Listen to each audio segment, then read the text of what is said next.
Naghahanap ka ba ng lugar na gusto mong puntahan? Sure kang hindi masasayang ang iyong pera? Makalanghap ng sariwang hangin, makakita na magandang likas yaman ng ating inang kalikasan. Ganito pala kaganda ang Mindanao.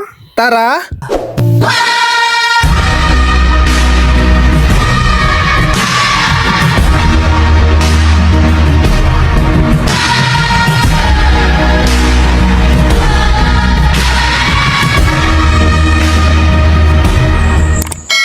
Hello, what's up, ka-Team Gerger? Di kalayuan sa Metro Manila, bumiyahe kami ng 1 oras patungo sa Davao City. Kung maglaland ka, halos 3 araw ka naman bago ka makarating. So kung eroplano naman ang sasakyan mo, mahigit 1 oras nandun ka na sa lugar. Halos buong pamilya at mga kaibigan ang aming mga kasama. At talagang sobrang saya namin kasi yung mga iba ay first time lang ding sumakay ng eroplano. So ibang experience, ka-Team Gerger, yung naranasan nila patungo sa Davao City. At konting oras lang, dumating na nga kami dito sa Davao International Airport. Lumapag yung eroplano namin alas 6 ng hapon, kaya dumiretso muna kami doon sa bahay na tutuluyan namin. At habang nag-aantay kami ng luggage, kinontak na namin yung aming driver para pick upin kami dito sa airport ng Davao. Malapit lang naman sa airport yung bahay na tutuluyan namin, kaya hindi na kami nahirapan sa pagbiyahe. Kasi pagod na din naman ang lahat, kaya kinabukasan na kami mag-iikot para mamasyal. Kung pupunta ka ng Davao City, mas okay yung transient na tinuluyan namin. Ang pangalan ng subdivision, Crystal Meadow. Pag nakapasok ka dun sa bahay, sobrang ganda, ka-Team Gerger. Sobrang linis. Swak na swak talaga ang